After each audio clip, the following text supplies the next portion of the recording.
আগে জাহান্নাম থেকে নিজেকে বাঁচাইও, এরপরের দায়িত্ব তোমার সন্তানকে বাঁচাও। ঈমান আমল নিজে ঠিক করলে হবে না, সন্তানকে ঈমান আমলওয়ালা বানাও। বিরোধিতা করলে বাধা দাও। নিজে নামাজ পড়ো, সন্তানেরও দাওয়াত দাও। স্বামী হইয়া নামাজ পড়ো, স্ত্রীকে নামাজের দাওয়াত দাও। রহমতের নবী বলেন, কেউ যদি রাতের বেলা ঘুমায় এশার নামাজ পড়ে, আবার যদি ঘুম থেকে উঠিয়া ফজরের নামাজ আদায় করতে গিয়া স্বামী আগে উঠছে, স্ত্রীকে পরে উঠাইছে, তাহলে স্ত্রীর নামাজের সওয়াবও স্বামী পেয়ে যাবে। আবার যদি স্ত্রী আগে উঠে যায়, উঠিয়া যদি তিনি স্বামীকে আগে উঠায়, স্বামীর আমলের সওয়াবও স্ত্রী পাবে। নবী বলেন, বান্দা এশার নামাজ পড়ে ঘুমাইয়া ফজরে উঠে যদি আবার নামাজ আদায় করে, ঘুমের মধ্যে যেই সময়টা ব্যয় হবে এটাও নেকের পাল্লায় ওজন করা হবে। এরে আম্মা জান, আপনার স্বামী যদি মরিয়া যায়, সন্তান তো আপনার চলে আসবে। ও আমার যুবক বাবারা, যারা বাবার টাকা বাতাস উড়াও, তুমি কি ভাবো না তোমার বাবা মইরা গেলে এই সম্পদ, এই সব কিছু তো তোমার? তুমি কার টাকা নষ্ট করো? তোমারটাই তো নষ্ট করো।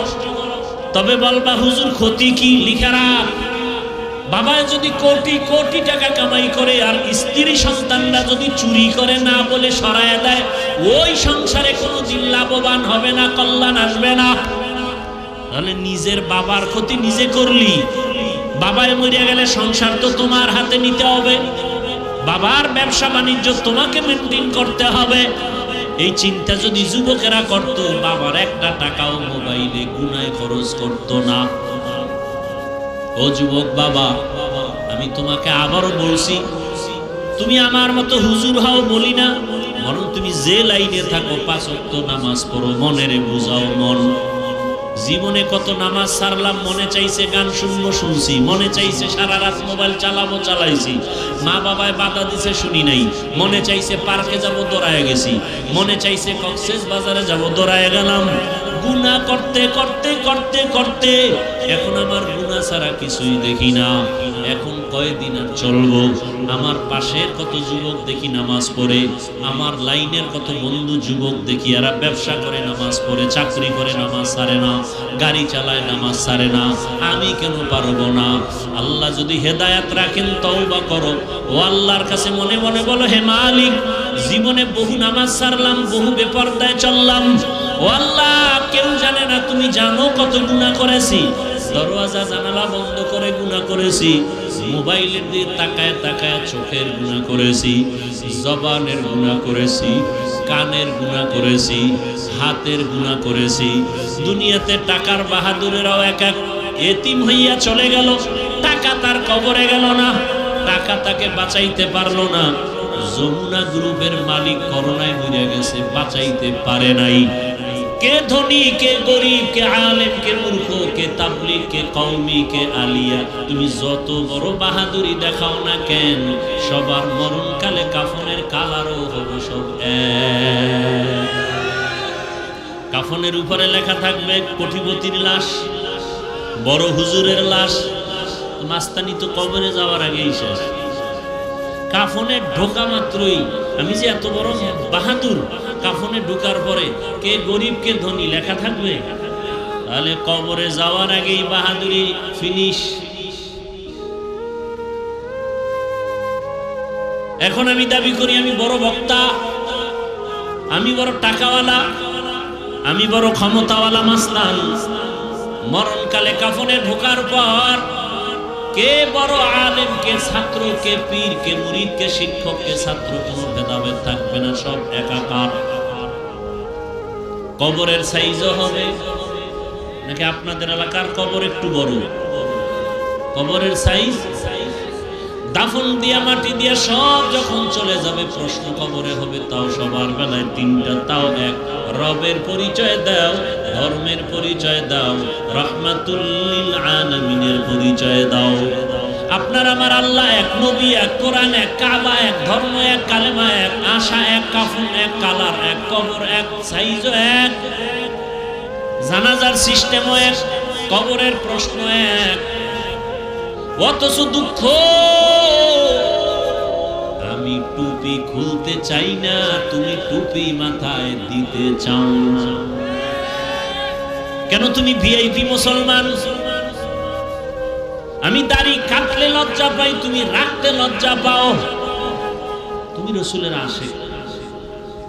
আমি মসজিদে না ঢুকলে লজ্জা, তুমি ঢুকতে গেলে লজ্জা। আমি পর্দা না করলে লজ্জা, তুমি পর্দা করতে গেলে লজ্জা পাও। তুমি মুসলমান, আমিও মুসলমান, তোমাকে বয়ান করবো কেন? টুপি পরো, নামাজ পড়ো, পর্দা করো। বরং বয়ান করবো কেন? বয়ান তো হিন্দুদের করবো, ইহুদিদের করবো। ওরা আল্লাহ চিনে না, নবী চিনে না, কোরআন বুঝে না, হাদিস বুঝে না। ওদের বয়ান করার সময় নাই। মুসলমানের পেছনে ঘুরতে ঘুরতে জীবন শেষ। বাড়ি ঘরের চিন্তা নাই, শরীরের চিন্তা নাই, খাওয়া দাওয়ার চিন্তা নাই। উম্মতের পেছনে আমি একা না, 12 মাস হাজারো লাখ আলেম দৌড়াচ্ছে উম্মতের পিছনে। তাবলীগওয়ালাদের মেহনত, পীর মাশায়েখের মেহনত, জুমার খতিব ইমামদের মেহনত, উলামায়ে কেরামের মেহনত। উম্মতের নিয়ে এত ফিকির করে আলেমরা, খোদার কসম উম্মতের কল্যাণের ফিকির আর কেউ করে না। আর সব করে চান্দাবাজি আর ধান্দাবাজির জন্য। ওলামায়ে কেরাম নিঃস্বার্থভাবে উম্মতের নিয়ে কল্যাণের যেই চিন্তা করে, এই চিন্তা কেউ করে না। সব স্বার্থপর। সব কি? এখানে অনেক শিক্ষিত মানুষ বুঝা শুনে জবাব দিয়ে না। ইসলামে রাজনীতি নাই, এজন্য রাজনীতির ওয়াজ করা যাবে না। কি ভাই? সব দিক থেকে ইসলাম কমপ্লিট, রাষ্ট্রনীতির বেলায় ইসলাম আনকমপ্লিট। সব সমাধান ইসলাম বা কোরআনে আছে, রাষ্ট্রের ব্যাপারে সমাধান ইসলাম কোরআনে নাই। এদিক থেকে কোরআন শরীফ দুর্বল। কি ও চালাক বাঙালি, বলো কোরআন দুর্বল তো কেন বলো রাষ্ট্রের কথা নাই? সুলাইমান নবী রাষ্ট্র পরিচালনা করেন নাই, সত্য কথা বলেন, মানেন আর না মানেন?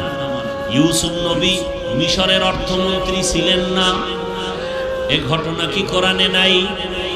রহমতের নবী রাষ্ট্র পরিচালনা করেন নাই, আবু বকর, ওমর, ওসমান, আলী সহ এরা কি করেন নাই? তাহলে কেন বলো ইসলামে রাজনীতি নাই? যদি বলো 1 মিনিটের জন্য মেনে নিয়ে বলবো, ওয়াজের প্যান্ডেলে যদি বক্তা রাজনীতির বয়ান করতে না পারে তো রাজনীতির নেতা হইয়া বক্তব্য দেওয়া হয় কেন? নিজের বেলায় কুরু কুরু, অন্যের বেলায় মাকরু। এখান থেকে মুমিনকে বেরিয়ে আসতে হবে। দুনিয়ার সবাই করে পচা রাজনীতি, আল্লাহর রাসূল শিখাইছেন পবিত্র রাজনীতি। কেমন পবিত্র? মালিক যেই প্লেটে খাবে, গোলাম সে একই প্লেটে খাবে। কর্মচারীর ঘাম ঝরার আগে বেতন দাও। আর পচা রাজনীতি কি কয়? বেতন বন্ধ মিছিল করবি, পুলিশের পিডা খাবি, তারপরে হাফ পাবি। এলো পচা রাজনীতি। ইমাম সাহেব ইমামতি করবেন, কোন রাজনীতি করা যাবে না, দল করা যাবে না। যদি এটাই সত্য হয় তাহলে কমিটির মধ্যে কোন রাজনীতির ব্যক্তি থাকতে পারবে না। কি বৈষম্য বিরোধী কই? এই চালাকি কত! হ্যাঁ, বর্তমানে ওলামায়ে কেরামদের মধ্যে বাংলাদেশে এখনো জনগণের দায়িত্ব নিয়ে আছে না নাই? চেয়ারম্যান আছে না?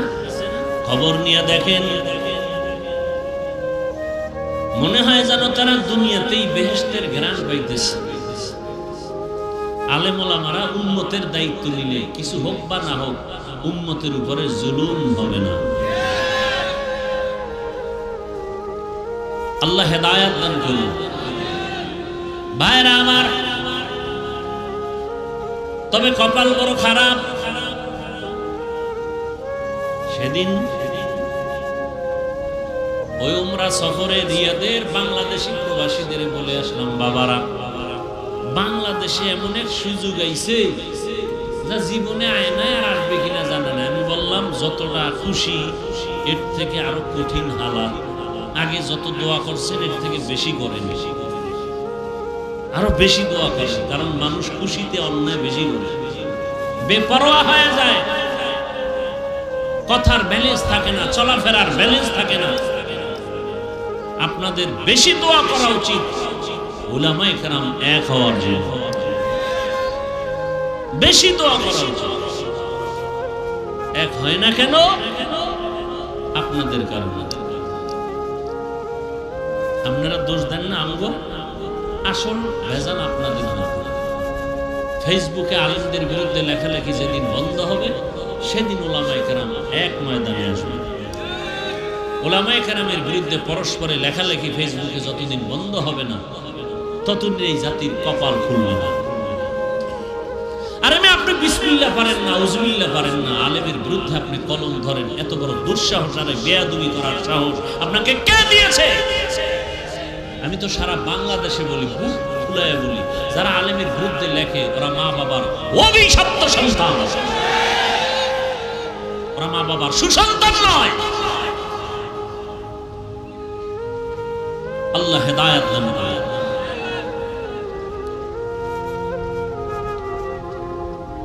তো এখানে আসছে, বসছে, বসার পরও অন্তর এখানে নেই, কারণ অন্তর বাইরে, কারণ অন্তর মোবাইলে আছে না নাই? ভালোবাসার মানুষগুলো কি মোবাইল নিয়ে ব্যস্ত থাকতে পারে? ভালোবাসার মানুষ পাইলে তাহলে বোঝা গেল ভালোবাসার মাঝখানে কালো দাগ আছে। এরপরও কোন যুক্তিবাদী বলবে, ভাই মোহাব্বতে না রেকর্ড করি, তোমার কাম তো মিডিয়াওয়ালারা করে, তুমি তো আকাম করতেছো বয়ে বয়ে। দুনিয়ার সব আলেম একমত, অকারণে অনর্থক ছবি উঠানো কবিরা গুনাহ হারাম। পৃথিবীর কোন আলেমই কথার বিপরীত কোন শব্দ উচ্চারণ করার সাহস নাই। অকারণে এমনি ছবি উঠানো কবিরা গুনাহ হারাম। এরপরও মিডিয়াওয়ালারা রেকর্ড করতেছে, এখান থেকে ডাউনলোড করে নিয়ে নিলেই তো হবে সকালবেলা। নিজে মোবাইলের দিকে নজর দিয়া না বয়ানের সাথে তার সম্পর্ক আছে। এরপরে বয়ানের পরে যদি মোবাইলটা হারায় যায় তা আমও গেল, সালাও গেল। অথচ যদি অধীর আগ্রহে বসে মোহাব্বত নিয়ে দুইটা কথা শুনে, হতে পারে দিল নরম হয়ে যাবে, হেদায়েতের দরজা খুলে যাবে। আল্লাহ সবাইকে কবুল করে। তা আপনাদের কষ্ট হয়, কিছুক্ষণ আপনারা বসলে আমি আলোচনা চালাবো, কারণ আল্লাহ চাইলে হবে, আল্লাহ না চাইলে হবে। আর আল্লাহ চাইবেন কার বেলায়? যে চেষ্টা করে। ওয়াল্লাযীনা জাহাদু ফীনা লানাহদিয়ান্নাহুম সুবুলানা ওয়া ইন্নাল্লাহা লামাআল মুহসিনিন।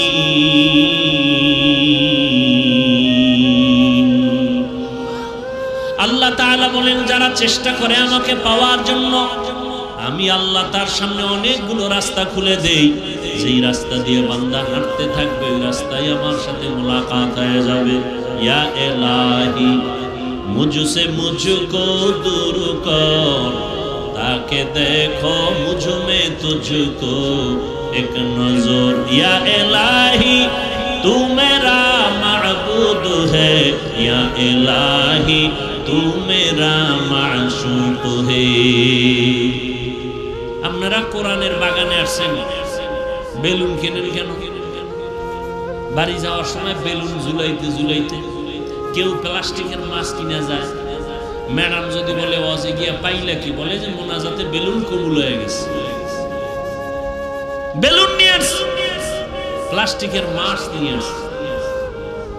আর একদল আল্লাহর বান্দার সংখ্যায় যদিও কম, দুই একজন আল্লাহর গোলাম জীবনে ঘরে যাইয়া সালাম দেয় না, আজকে বাড়ির দরওয়াজায় গিয়া সালাম দিল, আসসালামু আলাইকুম ইয়া আহলাল বাইত। রহমতের নবী বলেন, যারা ঘরে ঢোকার সময় উঁচু কণ্ঠে সালাম দেয়, আল্লাহর ফেরেশতা দিয়া আল্লাহ ওই বাড়ি পাহারাদার ব্যবস্থা করে দেয়। তুকু যাও সুন্নতে আহমদ কো যা বা মুহাম্মদ কে বুয়দ নিসবত তোরা মান আহাব্বা সুন্নতি কৌলে রসুল মজদায়ে কানা মাই হাম তুন কবুল। যারা আসছেন বসছেন মাইকের আওয়াজ শুনতেছেন, আল্লাহ সবাইকে আজকের এই বেহেশতের বাগানে হেদায়েতের ময়দানে কবুল করুন। যে সূরাটা আমি পড়েছি তরজমাটা বলবো, হাদিসের তরজমা, এরপরে সময় থাকলে আপনারা দিলে ব্যাখ্যা। জান্নাতে যাবে, আর যারা আমার বিরোধিতা করবে তারা আমাকে অস্বীকারী হিসাবে জাহান্নামে যাবে। রহমতের নবী বলেন সব উম্মত জান্নাতে যাবে। হাদিসের তরজমা শেষ, আয়াতের সূরার তরজমা শেষ। হাদিস নিয়ে 2-4 মিনিট কথা, এরপরে সূরাটা নিয়ে কিছু কথা।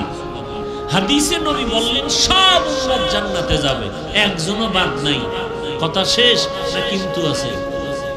কিন্তু আছে। নবী বলেন যারা আমাকে মানে না তারা না। সাহাবায়ে কেরামদের মধ্যে কেউ বললেন ইয়া রাসূলুল্লাহ আপনাকে মানে না তারা কারা? খুব খেয়াল করবেন।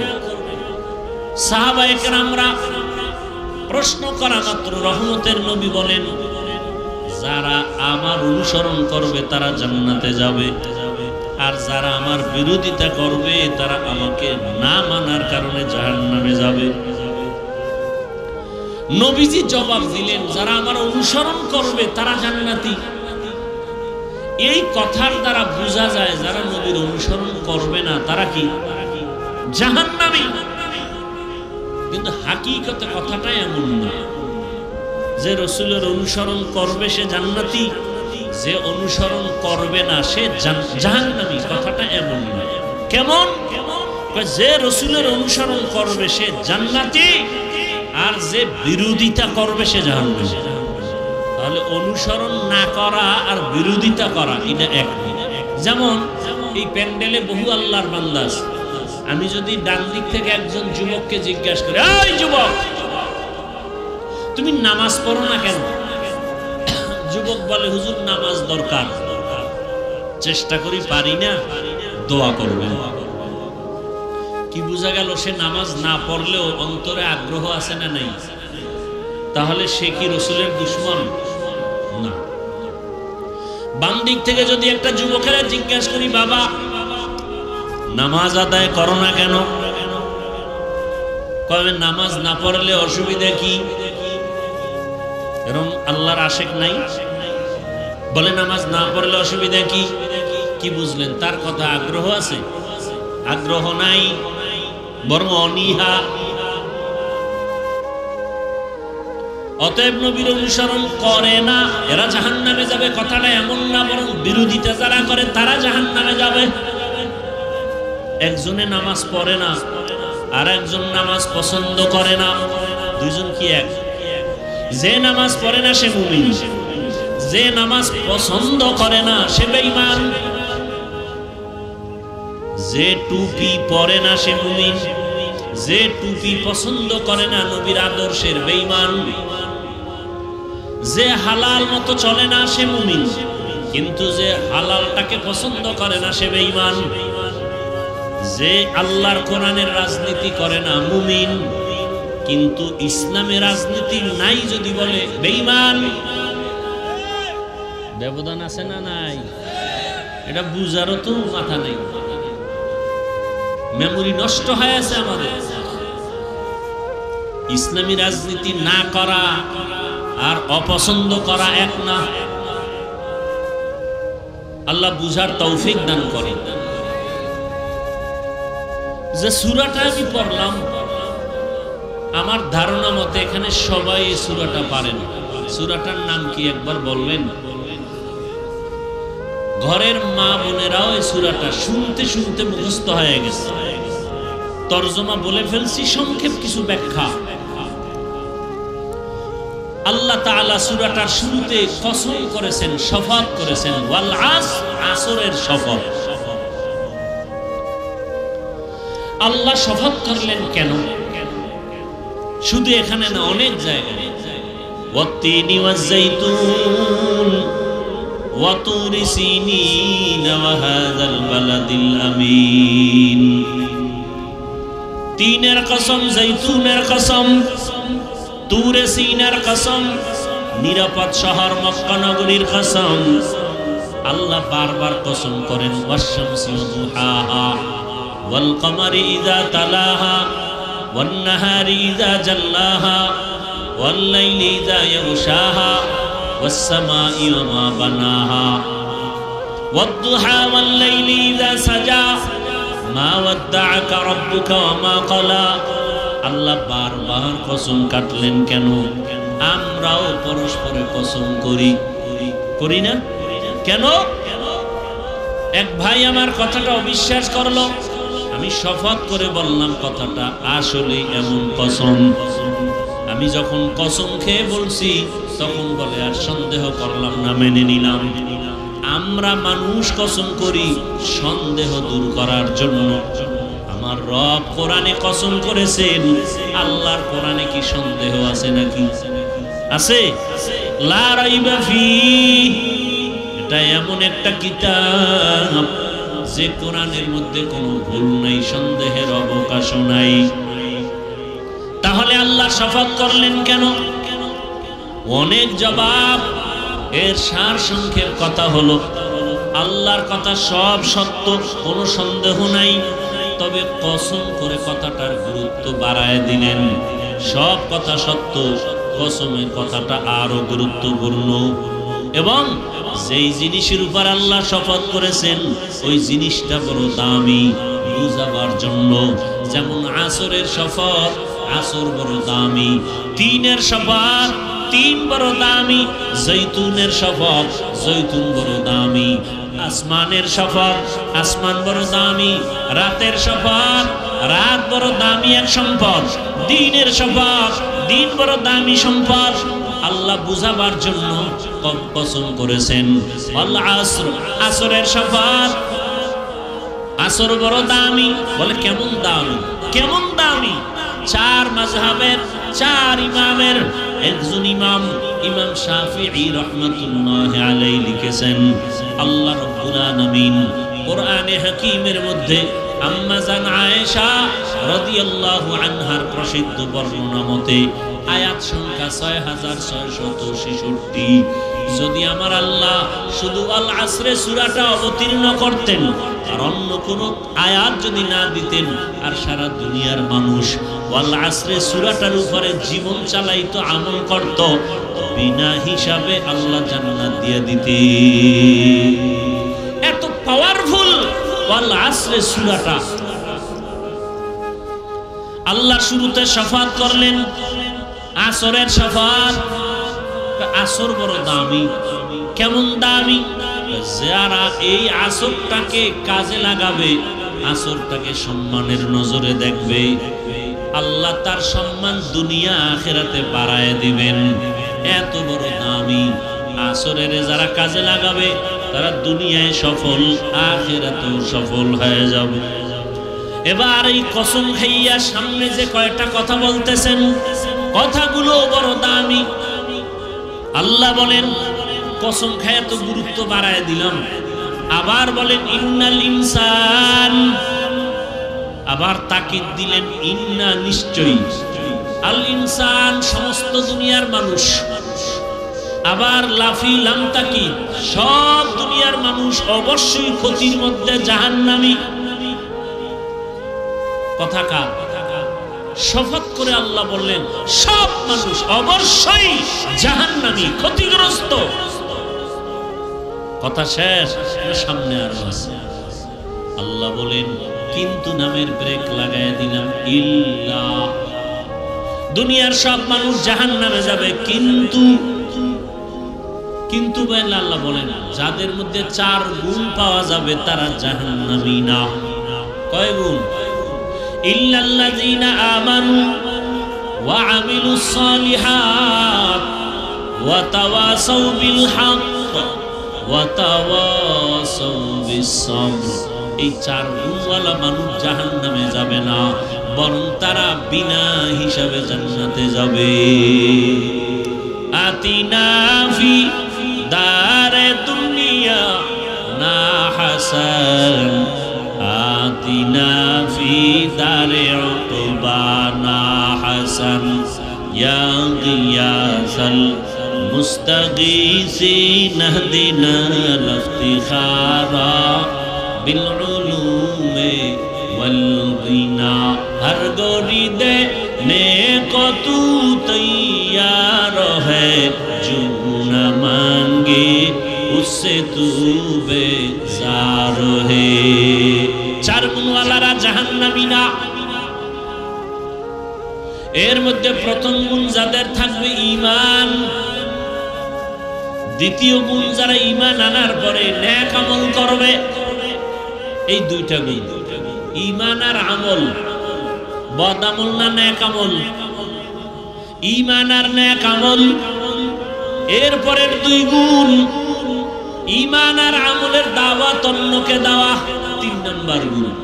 4, ঈমান আমলের যারা বিরোধিতা করে তাদের বাধা দিতে গিয়া ধৈর্য ধারণ করা। প্রথম 2 গুণ ঈমান আর আমল, এই 2 গুণ হলো আল্লাহর হক। কার হক? বাকি 2 গুণ বান্দার হক। আপনারা ওয়াজে অনেক আগের থেকেই শুনে থাকবেন, আল্লাহর হক যদি ঘাটতি থাকে আল্লাহ ক্ষমা দিয়ে দিবেন, বান্দার হক যদি নষ্ট হয়ে থাকে বান্দা ক্ষমা না দিলে আল্লাহ ক্ষমা দিবেন না। আল-আসর সূরাটা যে ইমাম শাফিঈ রাহমাতুল্লাহ আলাইহি বলছেন যে এটা মানলে আমল করলে বিনা হিসাবে জান্নাতে যাবে, পাওয়ারফুল একটা সূরা। আল-আসর সূরা আপনাকে কনফার্ম করে দিল কে জান্নাতে যাবে কে যাবে না। 4 গুণওয়ালারা জান্নাতে যাবে, বিনা হিসাবে, কোনো হিসাব নাই, বিনা হিসাবে। ওই 4 গুণের প্রথম 2 গুণ আল্লাহর হক, ঈমান আর আমল। এখন আমাদের এই 2 গুণই কি জান্নাতে যাওয়া যাবে না কয় গুণ লাগবে? 4 গুণ। এর মধ্যে প্রথম 2 গুণ যাদের আছে, ঈমানও আছে, আল্লাহ মানি, নবী মানি, কোরআন মানি, হাদিস মানি, কিয়ামত মানি, আমাদের ঈমান আছে। এবার আমল, টুকটাক আমলও করি। মোহাব্বত না থাকলেই প্যান্ডেলে আসলাম কেন? নামাজে মসজিদে যাই কেন? আলেমদের মোহাব্বত করি কেন? অবশ্যই মোহাব্বত আছে আমলের, কিন্তু 2টা পাইলাম, পরিপূর্ণ না ঘাটতি। আল্লাহ কয় আমি পূর্ণ মাফ করে দিব, কারণ আমি গফফার, আমি রহমান। কিন্তু বাকি 2টা হক বান্দার, সে 2টা কি? ঈমান আমলের দাওয়াত অন্যকে দাও, যারা বিরোধিতা করে বাধা দাও। এটার নাম তা'মুরুনা বিল মা'রুফ ওয়া তানহাউনা আনিল মুনকার। কুনতুম খায়রা উম্মাতিন উখরিজাত লিন-নাসি তা'মুরুনা বিল মা'রুফ ওয়া তানহাউনা আনিল মুনকার ওয়া তু'মিনুনা বিল্লাহ। রহমতের নবীর উম্মত শ্রেষ্ঠ কেন? এর একমাত্র কারণ এরা উম্মতের যেমন ভালো কাজের দাওয়াত দেয়, অন্যায়ের পথেও বাধা দেয়। ভাইরা আমার, বান্দার 2টা হক আছে বান্দার উপরে। ঈমান আমল আনছি যারা, নামাজ পড়ি, রোজা রাখি, পর্দা করি, মোটামুটি জিকির করি, তেলাওয়াত করি, আমার ঈমান আমল ঠিক থাকলেও কিন্তু জান্নাত এখনো রেডি না। কারণ আরো 2টা দায়িত্ব আছে আপনার আমার উপরে। অন্যকে ঈমান আমলের দাওয়াত দিব, আমি অন্যকে দিব, আপনি অন্যকে দিবেন। অন্যকে, অন্য বলতে আল্লাহ আর এক আয়াতে তার জবাব দিল, ইয়া আইয়ুহাল্লাযীনা আমানু কু আনফুসাকুম ওয়া আহলিকুম নারা ওয়াকুদুহান নাসু ওয়াল হিজারা আলাইহা মালাইকাতুন গিলাযুন শিদাদুন লা ইয়াসুনাল্লাহা মা আমারাহুম ওয়া ইয়াফআলুনা মা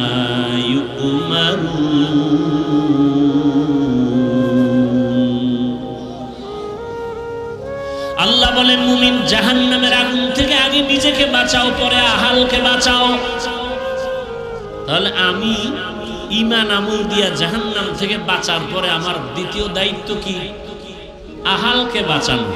তাহলে ঈমান আমলের দাওয়াত অন্যকে দেওয়ার মানে হলো আহালকে দিব। এবার আপনার আহালকে, আমার আহালকে, প্রত্যেকজন ব্যক্তি হিসাবে আমি যদি স্বামী হই, স্ত্রী আমার আহাল। আমি যদি আলেম হই, উম্মত আমার আহাল। আমি যদি বাবা হই, সন্তান আমার আহাল। আমি যদি মসজিদের ইমাম খতিব হই, মুসল্লিরা আমার আহাল। আমি যদি ছাত্র ছাত্রীদের শিক্ষক বা শিক্ষিকা হই, আমি ছাত্রদের জন্য আমি দায়িত্বশীল, ছাত্র আমার আহাল। অতএব প্রত্যেক মা বাবা আগে জাহান্নাম থেকে নিজেকে বাঁচাইও, এরপরের দায়িত্ব তোমার সন্তানকে বাঁচাও। ঈমান আমল নিজে ঠিক করলে হবে না, সন্তানকে ঈমান আমলওয়ালা বানাও। বিরোধিতা করলে বাধা দাও। নিজে নামাজ পড়ো, সন্তানেরও দাওয়াত দাও। স্বামী হইয়া নামাজ পড়ো, স্ত্রীকে নামাজের দাওয়াত দাও। রহমতের নবী বলেন, কেউ যদি রাতের বেলা ঘুমায়, এশার নামাজ পড়ে, আবার যদি ঘুম থেকে উঠিয়া ফজরের নামাজ আদায় করতে গিয়া স্বামী আগে উঠছে, স্ত্রীকে পরে উঠাইছে, তাহলে স্ত্রীর নামাজের সওয়াবও স্বামী পেয়ে যাবে। আবার যদি স্ত্রী আগে উঠে যায়, উঠিয়া যদি তিনি স্বামীকে আগে উঠায়, স্বামীর আমলের সওয়াবও স্ত্রী পাবে। নবী বলেন, বান্দা এশার নামাজ পড়ে ঘুমাইয়া ফজরে উঠে যদি আবার নামাজ আদায় করে, ঘুমের মধ্যে যেই সময়টা ব্যয় হবে, এটাও নেকের পাল্লায় ওজন করা হবে। ঘুমটাও ইবাদত। কার জন্য? যে ব্যক্তি ঘুমটাকে ইবাদত বানায়, নামাজ নাই, রোজা নাই, ঘুম ইবাদত হবে না। এশার নামাজ পড়ে ঘুমাবে, ঘুম থেকে উঠিয়া আদায় করবে। রহমতের নবী বলেন, ঘুমের মাঝে যেই সময় কাটাইলো, ওই সময়টা আল্লাহ নেকের পাল্লায় ওজন দিয়ে দিবে। ভাইরা আমার, তাহলে জাহান্নাম থেকে নিজে বাঁচো, আহালকে বাঁচাও। প্রত্যেক মা বাবা নিজে নামাজ পড়লে হবে না, সন্তানকে নামাজের দাওয়াত দিতে হবে। নিজে পর্দা করলে হবে না, সন্তানকে পর্দার দাওয়াত দিতে হবে। বিরোধিতা করলে বাধা প্রদান করতে হবে। বাধাটা কেমনে দিবেন, এটারও নিয়ম পদ্ধতি আমার রাসূল শিখায় গেছেন। এর নবীর আশিক উম্মতের দল দুনিয়ার রং তামাশায় তো কম দৌড়াইলা না। তোমার আমার আপনজন চোখের সামনে দেখলাম, টাকার বাহাদুরি, ক্ষমতার বাহাদুরি, কত বন্ধু বান্ধব কত পার্কে পার্কে দৌড়াইলো, আড্ডা দিল, আর আমাকে হাসলো। মাদ্রাসায় পড়িয়া কোনো লাভ হবে না, কত বাজে কথা বলল। আমরাই তো আনন্দ করি, তোর কপালে আনন্দ নাই। এই বলিয়া বলিয়া যারা পার্কে পার্কে দৌড়ায়, সারা রাত মোবাইলের আড্ডা দেয়, আর মেয়ে নিয়ে আড্ডা দেয়, গুনাহ করে, এই সমস্ত মানুষগুলো চোখের সামনে দেখতেছি। না সম্মান আছে, না মা বাবার দোয়া আছে, বরং আল্লাহ সম্মানের মানদণ্ডে তাদেরকেই রাখছেন যারা মদিনাওয়ালা নবীর আদর্শ মেনে চলে। এত ঝামেলায় জমিনের মধ্যে, কিন্তু যাদের কাছে রাসূলের আদর্শ আছে, এদের মধ্যে এরা কোনো ঝামেলার মধ্যে নাই, বরং এরা সর্বোচ্চ সম্মানে এখনো আছে। মহামারী করোনায় তাকায় দেখো নাই, আল্লাহ চোখে আঙ্গুল দিয়া দেখায় দিলেন। ও টাকাওয়ালারা, গোটা দুনিয়া স্তব্ধ হয়ে গেল। স্কুল বন্ধ, কলেজ বন্ধ, চাকরি বন্ধ, ব্যবসা বন্ধ। বাবারে করোনায় ধরে ফেলছে। শিক্ষিত দুইটা কুলাঙ্গার সন্তান মাস্ক লাগাইছে, ট্রিপল মাস্ক, বাবার কাছে যায় না, লাশের কাছেও যায় না, করোনা মরার ভয়। শেষ পর্যন্ত এলাকার গরিবদের বলে টাকা দিব, লাশটারে টাইনা রাস্তায় ফালায় দে, ঘরে রাখা যাবে না। বাবার লাশটা টেনে ফালায় দিছে। শিক্ষিত কুলাঙ্গারেরা জানালা দিয়েও তাকায় দেখলো না বাবার লাশের কি হালাত। বুইলা যায় ওনারে জাতি। ওই সময় আমার দেশের টুপিওয়ালা আলেমরা আমার দেশের শত শত করোনার লাশ নিজেরা হাত দিয়া কাঁধে নিয়ে গোসল করাইছেন, কাফন পরায় জানাজা পরায় কবরে রাখছেন। একজন হুজুরেও করোনায় মরে না। স্কুল কলেজ বন্ধ, ব্যবসা বন্ধ, চাকরি বন্ধ, ভার্সিটি বন্ধ, সব ব্যবসা বাণিজ্য ফ্যাক্টরি গাড়ি সব বন্ধ। ইতিহাস ভুলিয়া যাইও না, ওই মুসিবতের সময় কিন্তু কোরআনের একটা মাদ্রাসা বন্ধ হয় নাই। কি ভাই সত্য কথা বলতে কষ্ট লাগে না? আল্লাহ দেখায় দিলেন কোরআন যেমন চিরন্তন, এর সাথে যাদের সম্পর্ক থাকবে তাদেরও সম্মানটা চিরন্তন। এরা দুনিয়া বাদশা, আখিরাতেও বাদশা। চেয়ারম্যানের চেয়ারের মেয়াদ শেষ, এমপি সাহেবের মেয়াদ শেষ, কিন্তু কোরআনওয়ালারা যেই চেয়ারে বসে আছে এই চেয়ারের তো কোনো মেয়াদই নাই। শেষ আবার কিসের শেষ? এই সম্মানকে দিছেন টাকার কারণে, ক্ষমতার কারণে, একমাত্র রসুলের আদর্শের কারণে।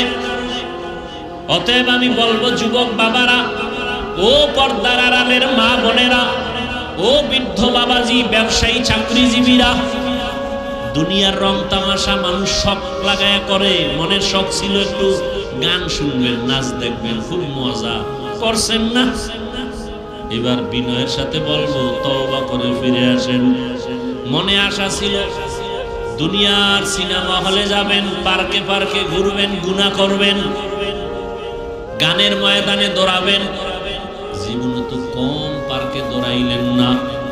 ও যুবক বাবারা, আমি কিন্তু একবারও এতক্ষণ যে বয়ান করছি একবারও কিন্তু বলি না এই বুড়িচং এলাকার মানুষ তোমরা সবাই আমার মতো টুপি লাগাও। বলছি? একবারও কিন্তু বলি নাই দাড়ি রাখো, একবারও কিন্তু বলি নাই মাদ্রাসায় যাও, কলেজ বন্ধ করো, একবারও বলি না আমার মতো জামা লাগায় হুজুর হও, তাবলিগে যাও, পীরের কাছে যাও, একবারও বলি নাই। বরং সারা বাংলাদেশে আমি একা খুব জোর লাগায় বলি, জানা নাই আর কেউ বলে কিনা, আমি নিজের থেকে জোর দিয়ে বলি, ও যুবক, স্কুল ছাড়িও না, কলেজ ছাড়িও না, লেখাপড়া করো, করো, ডাক্তার হও করো, ইঞ্জিনিয়ার হওয়া হও, প্রফেসর হতে চাও ধন্যবাদ, ও চাকরিজীবী চাকরি করো, ও ব্যবসায়ী বাবা ব্যবসা করো, ছাড়িও না। তাহলে আমি বয়ান করব কি? আমার বয়ান সব কথার একটা, তুমি চাকরির জায়গায় থাইকা জান্নাতের টিকিট রেডি করো, ব্যবসার জায়গায় থাইকা জান্নাতের টিকিট রেডি করো, স্কুল কলেজ ভার্সিটিতে থাইকা জান্নাতের পথটাকে ওপেন করো। করার মতো পথ আছে না নাই আপনারা বলেন? আমি বানায় বলতেছি, কি ব্যবসার লাইনে থাইকা কি জান্নাতে পাওয়ার রাস্তা নাই? রহমতের নবী ১৫০০ বছর আগে বলে গেছেন, আত-তাজিরু সুদুকুল আমিন মা'আন নাবিয়্যিন। নবী বলেন যারা সততার সাথে ব্যবসা করবে আমি রসুলের সাথে জান্নাতে থাকবে। তাহলে ব্যবসার লাইনে থাইকে কি জান্নাত পাওয়ার সুযোগ নাই? ও আমার যুবক বাবারা, তোমার মতো যুবক জীবনে মাদ্রাসায় পড়ে নাই, আলিফ বা তাও শিখে নাই, এমন যুবক স্কুলে পড়ে, কলেজে পড়ে, ব্যবসা করে, চাকরি করে, 5 ওয়াক্ত নামাজ পড়ে নাই। ভাই সত্য কথা স্বীকার করেন। তাহলে আমি কেন বলবো কলেজে পড়লে জাহান্নামে যাবে? আমি কেন বলবো স্কুলে পড়া হারাম? না, স্কুলে পড়ুয়া কত শিক্ষক শিক্ষিকা 5 ওয়াক্ত নামাজ পড়ে। আপনার কাছে আমার প্রশ্ন, আপনি কেন পারেন না? জবাব দেন। আপনার মতো যুবকেরা রাস্তায় গাড়ি চালায়, নামাজ পড়ে নাই, আপনি পারেন না কেন? জবাব দেন। আমার দ্বারে না দিলেও মাওলার কাছে তো দিতে হবে। ও আমার কলিজার যুবক, ডাক্তার, প্রফেসর, ইঞ্জিনিয়ার 5 ওয়াক্ত নামাজ পড়ে এমন নাই, ব্যবসা করে নামাজ ছাড়ে না, তুমি কেন পারবা না রে বাবা? ও পর্দার আড়ালের মা বোনেরা, আপনাদের দাম কত? বর্তমানে বেঈমান মুনাফিক এরা চিৎকার দিয়া বলে ইসলাম নারীর অধিকার দেয় নাই, অধিকারের জন্য আম্মা জানেরা রাস্তায় নামছে মিছিল করে। আল্লাহর কসম একবার, আল্লাহর কসম দুইবার, আল্লাহর কসম তিনবার, ইসলাম ছাড়া নারীদের অধিকার সম্মান আর কেউ দেয় নাই। সব ধর্মে নারীদের উপরে করছে জুলুম, ইসলাম একমাত্র নারীর সম্মান ঠিক রেখেছে। বুঝে না, বুঝার মতো মেধা নাই, মেমোরি আছে জিবি নাই, মেমোরি আছে জিবি, যাও আছে তা হ্যাং হয়ে গেছে। আল্লাহ হেদায়েত দান করুন। পর্দার আড়ালের আম্মা জান, আপনারা কি জানেন রহমতের নবী মক্কা নগরীতে কেমন টাইমে আসছেন? যেই সময় মক্কার মানুষ নারীদের অবহেলা করে, যেই সময় কন্যা সন্তান হলে মা বাবা লজ্জা পায়, বাবায় রাগ করিয়া লজ্জায় সন্তানকে জ্যান্ত মেরে ফেলে, এমন সময় রাসূল আয়েশা কন্যা হত্যা বন্ধ করালেন, নারীদের সম্মান অক্ষুণ্ণ করলেন। বিধবাদের সম্মান নবী নিজেই রক্ষা করতে গিয়া 25 বছরের যুবক, রহমতের নবী তো নবী, যার কোনো তুলনা নাই, সেই নবীর যদি 25 বছরের যৌবনটা আরো কত পাওয়ার। এরপরও আল্লাহ তারে তো স্পেশাল করে বানাইলেন। সেই সময় নবী ভরা যৌবনে বিবাহ করলেন 40 বছরের বিধবা নারী। কাকে? খাদিজাতুল কুবরা রাদিয়াল্লাহু আনহা। তাও দুইজন স্বামী বিদায়ের পরে তৃতীয় স্বামী নবী। ওদিকে 5টা সন্তান অলরেডি হয়ে গেছে আম্মা জান খাদিজার। কত বড় নিকৃষ্ট জালেম! বলে রাসূল যৌবনের চাহিদা মিটাইতে না পাইরা নবী একাধিক বিয়ে করছে। নাউযু বিল্লাহি মিন যালিক। নবীজি একাধিক বিয়ে করছেন। সেই প্রেক্ষাপট সম্পূর্ণ দ্বীন ও ইসলামের স্বার্থে, আর কোনো ব্যক্তি স্বার্থ না। কেউ যদি প্রমাণ দিতে পারে যে না দুনিয়ার স্বার্থে, বয়ানের জগৎ থেকে কানে ধরে বিদায় হয়ে যাবে। রাসূল শুধু দ্বীনের স্বার্থে বিবাহ করেছেন একাধিক। তাও খাদিজা রাদিয়াল্লাহু আনহা 40 বছরের বিধবা নারী, যতদিন হায়াতে জিন্দা ছিলেন নবী দ্বিতীয় বিবাহ করেন নাই। করছেন? ভাইরা আমার, বড় কঠিন হালাত। এরে আম্মা জান, আপনারা যদিও নবী না, তবে আপনাদের মর্যাদা, আপনারা নবীদের মা, সাহাবায়ে কেরামদের মায়ের মতোই তো আপনাদের সম্মান। আপনারা খাদিজা রাদিয়াল্লাহু আনহার মতো নারী, ফাতেমা রাদিয়াল্লাহু আনহার মতো দামি নারী, আম্মা জান আয়েশা রাদিয়াল্লাহু আনহার মতো দামি নারী। জমিনে নিকৃষ্ট এক বেঈমান ফেরাউন, জানেননি তার স্ত্রীর নাম কি? কথা বলেন না কেন? আসিয়া কত বড় দামি! যত বড় বেঈমান ফেরাউন, অত বড় দামি আল্লাহর কাছে আসিয়া। দেখছেননি কারবার? দুনিয়ার নিকৃষ্ট বেঈমান ফেরাউন, আর তার ঘরে আছে পৃথিবীর শ্রেষ্ঠ নারী আসিয়া। কেমন দামি! রহমতের নবী বলেন কিয়ামতের দিন আসিয়ার সাথে আমি মুহাম্মদের সাথে বিবাহ হবে। এরে আম্মা জানেরা, এত বড় বেঈমানের ঘরে থাকি আসিয়া আমার আল্লাহকে ভুলেন নাই। আর আপনার স্বামী তো ফেরাউনের মতো খারাপ না। আপনি যদি নামাজ পড়েন, আপনার স্বামী তো বাধা দেয় না। আপনি যদি পর্দা রক্ষা করে চলেন, আপনার স্বামী তো বাধা দেয় না। আপনি যদি নামাজ পড়েন, সন্তানকে নামাজি বানান, স্বামী বাধা দেয় না। আপনি তো পারতেন চেষ্টা করলেই নিজেও জান্নাতি হতে, স্বামীটাকেও জান্নাতি বানাইতে। ও আম্মা জানেরা, মা মনে করে স্বামীর সম্পদ আমার না, এই জন্য বাতাসে উড়ায়। অনেকের স্বামী বিদেশ থাকে, লাখ লাখ টাকা পাঠায়, শেষ সময় সে থেকে টাকা নাই, স্ত্রী বাতাসে উড়ায় দিছে। অথচ আম্মা জানের মনে করা উচিত স্বামীর সব সম্পদ এগুলো স্ত্রীর। কারণ পৃথিবীতে কোনো স্বামী নিজের জন্য কষ্ট করে কামাই করে না, সব স্ত্রী সন্তানের জন্য করে। নিজে না খাইয়া থাকলেও মনে কষ্ট নাই, স্ত্রী সন্তান যদি না খায় থাকে, ওই রাতে স্বামীর চোখে আর ঘুম আসে না। এরে আম্মা জান, আপনার স্বামী যদি মরিয়া যায়, সন্তান তো আপনার চলে আসবে। ও আমার যুবক বাবারা, যারা বাবার টাকা বাতাস উড়াও, তুমি কি ভাবো না তোমার বাবা মইরা গেলে এই সম্পদ, এই সবকিছু তো তোমার? তুমি কার টাকা নষ্ট করো? তোমারটাই তো নষ্ট করো। তবে বলবা হুজুর ক্ষতি কি? লিখা রাখ, বাবায় যদি কোটি কোটি টাকা কামাই করে আর স্ত্রী সন্তানরা যদি চুরি করে না বলে সরায় দেয়, ওই সংসারে কোনোদিন লাভবান হবে না, কল্যাণ আসবে না। তাহলে নিজের বাবার ক্ষতি নিজে করলি। বাবায় মরে গেলে সংসার তো তোমার হাতে নিতে হবে, বাবার ব্যবসা বাণিজ্য তোমাকে মেনটেন করতে হবে। এই চিন্তা যদি যুবকেরা করত, বাবার একটা টাকাও মোবাইলে গুনায় খরচ করতো না।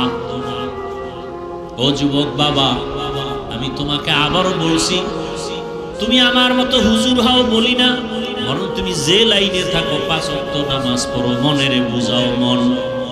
জীবনে কত নামাজ সারলাম, মনে চাইছে গান শুনবো, শুনছি, মনে চাইছে সারা রাত মোবাইল চালাবো, চালাইছি, মা বাবায় বাধা দিছে, শুনি নাই, মনে চাইছে পার্কে যাব, দৌড়ায় গেছি, মনে চাইছে কক্সেস বাজারে যাব, দৌড়ায় গেলাম। গুনাহ করতে করতে করতে করতে এখন আমার গুনাহ ছাড়া কিছুই দেখি না। এখন কয়দিন আর চলবো? আমার পাশের কত যুবক দেখি নামাজ পড়ে, আমার লাইনের কত বন্ধু যুবক দেখি, এরা ব্যবসা করে নামাজ পড়ে, চাকরি করে নামাজ ছাড়ে না, গাড়ি চালায় নামাজ ছাড়ে না। আমি কেন পারবো না? আল্লাহ যদি হেদায়াত রাখেন, তওবা করো। ও আল্লাহর কাছে মনে মনে বলো, হে মালিক, জীবনে বহু নামাজ ছাড়লাম, বহু বেপরদায় চললাম। ও আল্লাহ, কেউ জানে না, তুমি জানো কত গুনাহ করেছি। দরওয়াজা জানালা বন্ধ করে গুনাহ করেছি, মোবাইলের দিকে তাকায় তাকায় চোখের গুনাহ করেছি, জবানের গুনাহ করেছি, কানের গুনাহ করেছি, হাতের গুনাহ করেছি। দুনিয়াতে টাকার বাহাদুরেরাও এক এক এতিম হইয়া চলে গেল, টাকা তার কবরে গেল না, টাকা তাকে বাঁচাইতে পারলো না। যমুনা গ্রুপের মালিক করোনায় মরে গেছে, বাঁচাইতে পারে নাই। আজকে তার টাকা পয়সা সব আছে, কিন্তু বিদায় বেলা 3টা সাদা কাফনের প্যাকেট হয়ে চলে গেল। আমার মাওলার কোরআন সত্য, কোনো সন্দেহ নাই। ওই কোরআনে যা আছে তাও সত্য। গুনাহগারের জন্য জাহান্নাম, নেক আমলওয়ালাদের জন্য জান্নাত। আল্লাহ ওয়াদা করেছেন, গুনাহ থেকে এখনো সময় আছে, তওবা করো। ও যুবক বাবারা, পর্দার আড়ালের মা বোনেরা, আপনার মতো কত মা এই এলাকায় এখনো তালাশ করলে পাবেন, বেপর্দায় চলে না, নামাজ ছাড়ে না, স্বামীর মাল নষ্ট করে না, স্বামীর মাল হেফাজত করে, নামাজ পড়ে, পর্দা করে, সন্তানগুলোকে আদর্শ ডাক্তার বানাবার ফিকির করে, মেহনত করে। আম্মা জান, আপনারা কেন পারবেন না? একটা ভালো সন্তানের মা হইয়া কবরে যাবেন, সন্তানটাকে আদর্শ ডাক্তার বানান, সন্তানটাকে আদর্শ ইঞ্জিনিয়ার বানান। আদর্শ বলতে রহমতের নবীর আদর্শ, কারণ নবীর আদর্শ পাক, নবীর আদর্শ ছাড়া ভিন্ন সমস্ত আদর্শ না পাক। ওই নবীর আদর্শওয়ালা ইঞ্জিনিয়ার যদি বানাইতে পারেন, ওই ইঞ্জিনিয়ার দুনিয়ার কাজ করবে, কোরআন পড়বে, নামাজ পড়বে, মা বাবার জন্য দোয়া করবে। এখনো সময় আছে, তওবা করেন। আল্লাহর কাছে মনে মনে বলেন, হে আল্লাহ, আর নামাজ ছাড়বো না, আর দাড়ি কাটবো না, বেপরদায় চলবো না, মা বাবাকে কষ্ট দিব না। ওলামায়ে কেরামের পরামর্শ, দোয়া নিয়া নবীর আদর্শ মেনে জীবনটাকে চালাবো। ব্যবসা করি, চাকরি করি, লেখাপড়া করি, আর নামাজ ছাড়বো না, ওলামায়ে কেরামের সাথে বেয়াদবি করবো না, নবীর সুন্নাত অনুযায়ী জীবনটাকে ধন্য করব। তওবা করার মতো যদি কারো অন্তর তৈরি হয়, নিয়ত হয় মুনাফিকি না থাকে, খাঁটি তওবার নিয়ত যাদের আছে, দুটো হাত আমার আল্লাহকে দেখাইয়া দেই। আয় আল্লাহ, হাতগুলো কবুল করে নেন, তওবা কবুল করে নেন। আয় আল্লাহ, আমরা তওবা করতেছি, আর নামাজ ছাড়বো না, বেপরদায় চলবো না, ওলামায়ে কেরামের পরামর্শ নিয়ে চলবো, নবীজির আদর্শ নিয়ে চলবো।